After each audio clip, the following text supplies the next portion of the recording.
Make business simple. 4-word rules for success, number 3. We've spent the last 2 weeks discussing the 4-word business success rules. My goal remains simple. I want to give you easy to implement tools, tactics, and techniques to improve your business. Each rule is only 4 words long because that's all it takes to make a huge difference when you're building your brand and your business, and because 4 words are about all my short attention span can handle. Rule number 1 is shut the heck up. If you missed it, go to bruceturkel.com, click on the blog in the header, and select it. Rule number 2 is take them to lunch. If you missed that one, you'll find it in the same place. Today's rule is just as simple as the first 2. And of course, it's only 4 words long. But first, a story. Between my sophomore and junior years in college, I worked as a waiter at a fine restaurant called the Grand Cafe. I enjoyed the work, and I liked the other folks I worked with. To this day, I'm convinced that there's no better way to learn to handle people than to be on the front lines of a service business. And one day in particular taught me more than a year in graduate school. That day, I served a woman who wasn't happy with anything. Her water was too warm, her food was too cold. I brought the salad too quickly. I brought the entree too slowly. The music was too loud. The table was unsteady. The AC was blowing directly on her. Finally, she was so exasperated, she insisted I fetch the manager.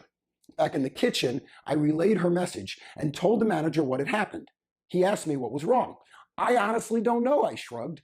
I don't think I've done anything to get her that upset. But no matter what I do, she's just not happy. The manager walked to the table and introduced himself. I stood a few safe steps behind him. Good afternoon, ma'am. I'm Bernard Fish, the general manager. How can I help you? That was all the invitation she'd been waiting for. A 5-minute rant followed about everything wrong with the food, the service, and the server. Mr. Fish stood quietly, watching and listening, and nodding appropriately. Finally, when the angry patron ran out of steam, Mr. Fish leaned over and said quietly, I heard everything you said, and I can fix it all for you. But I must tell you, I think something else is going on. Tell me the truth. What's really bothering you?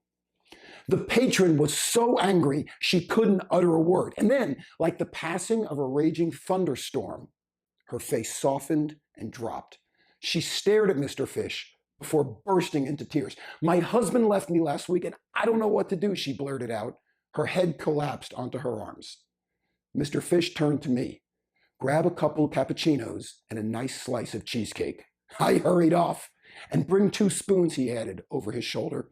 Mr. Fish sat and listened to the woman for the rest of the afternoon. Finally, when we were done cleaning up after the lunch rush, when the chairs were up on the table, when the carpet was being vacuumed, they got up. The woman walked over to me and apologized for her behavior. She hugged me and handed me a $100 tip. So what is 4-word rule number 3? Uncover the real problem. The water wasn't too warm, the food wasn't too cold, and the food came out exactly when it was supposed to. But none of that mattered because the customer wasn't happy. Most therapists will tell you that their patient's first concern is usually the symptom, not the problem. I had a client who used to tell me, don't fix problems you don't have. It goes double for your customers and your clients. Your job is to uncover the real problem.